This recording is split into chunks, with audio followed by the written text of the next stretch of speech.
Le 237 est sur la bonne voie pour atteindre son objectif en matière de production de cacao made in Cameroun. Avec ses plus de 290 000 tonnes par an actuelles, le Cameroun et ses 600 000 producteurs continuent de scruter des voies et moyens pour ménager sa monture. Voilà qui était au centre de la réflexion des problématiques de la filière cacao par les coopératives des producteurs et leurs fêtières, la Confédération nationale des producteurs du cacao du Cameroun, CONAPROCAM. C'était au centre Jean 23 de Volier à Yaoundé le mardi 23 juin 2022. Trois axes majeurs ont été retenus pour atteindre cet objectif. La formation des producteurs sur différentes thématiques, parmi lesquelles les bonnes pratiques agricoles, l'implication totale des organisations de producteurs dans la mise en place des coopératives de développement, développer des services qui sont attractifs pour les jeunes, faciliter l'offre financière aux jeunes, à savoir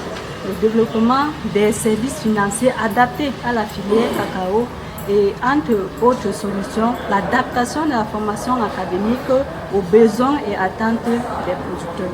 Autre défi, celui de la professionnalisation des organisations des producteurs. Ces derniers doivent avoir une véritable vision de leur objectif pour que le cacaoculteur de demain soit un entrepreneur au sens propre du mot. Une coopérative est une entreprise. Une coopérative, lorsqu'elle parvient à avoir une documentation en règle, à commercialiser normalement, peut avoir des projets bancaires. Une coopérative qui aujourd'hui réussit à commercialiser le produit de ses membres, à le faire transiter par un circuit bancaire, est vue non seulement par l'acheteur, non seulement par le producteur, non seulement par les institutions, mais également par des banques. Ça résout immédiatement le problème des financements dont ils parlent et dont ils sont victimes. De façon unanime, il n'y a pas de relance de la filière cacao au Cameroun sans un souffle nouveau, celui de la jeunesse qui seul peut porter notre projection.